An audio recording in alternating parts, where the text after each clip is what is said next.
So the customer on this one managed to screw into a cold water pipe as he was screwing some floorboards down.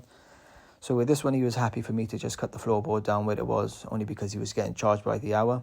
He did manage to turn off the water for the property, and he did manage to open all the taps and drained out most of the water for me. So this one, I'm going to use my plumb tubs to do this repair.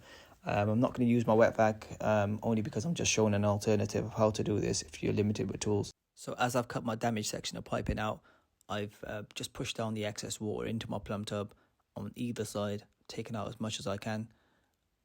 But I do have a little bit of water left on the left side, which I can't really take out using a plumb tub.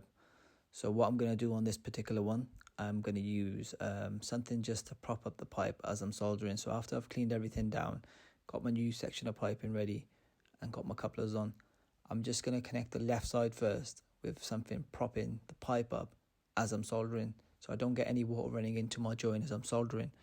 So this one took quite nicely. I had no issue soldering it. There was no water running back into the joint as I was soldering, as I did prop it up.